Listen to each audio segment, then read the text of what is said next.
Hello and welcome to Deck Builders Staten Island, where we talk all things outdoor living. Today we are going under the surface and talking about deck framing, the part that does the heavy lifting but rarely gets attention. If you are planning a new deck or looking at an old one and wondering how strong it really is, this episode will give you a clear starting point. Think of framing as the skeleton of your deck. You have footings in the ground, posts rising up from those footings, beams running horizontally to carry the load, and joists sitting on top to support the deck boards. Bolts, hangers, and various brackets tie it all together. When the framing is done correctly, the deck feels solid and quiet underfoot.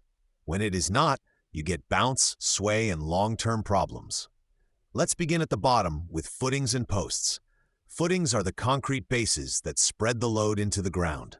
In our climate, they usually need to be below the frost line, so the deck does not heave up and down with freeze-thaw cycles. Posts sit on those footings and should be anchored with proper hardware, not just sitting loose. The size and spacing of posts depend on the weight they carry and how far beams have to span. Next are the beams.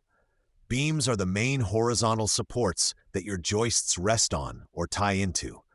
They can be made of multiple pieces of lumber fastened together. If beams are too small or spans are too long, you will feel sagging or bounce along the length of the deck.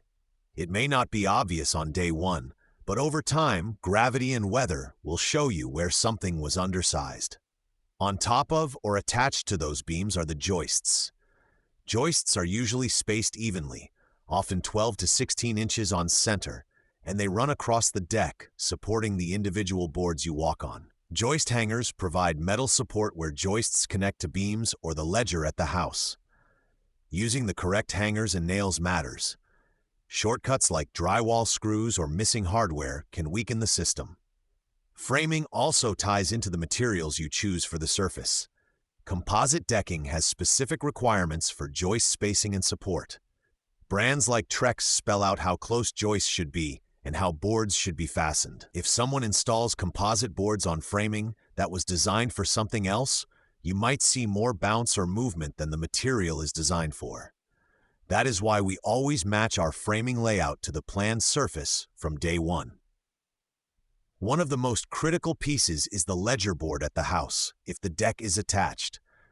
The ledger carries a huge share of the load and must be bolted properly to the house structure, not just nailed to siding. It also needs metal flashing to keep water from getting behind it and into the wall. When ledgers are poorly installed, rot and serious structural issues can follow, sometimes invisibly for years. So what can you as a homeowner do with this information? When you talk to a builder, ask simple questions. How deep are the footings? How are posts connected to footings and beams? What size beams and joists are you using? And at what spacing? How will the deck attach to the house? And how will it be flashed? A professional should be comfortable explaining those answers in plain language.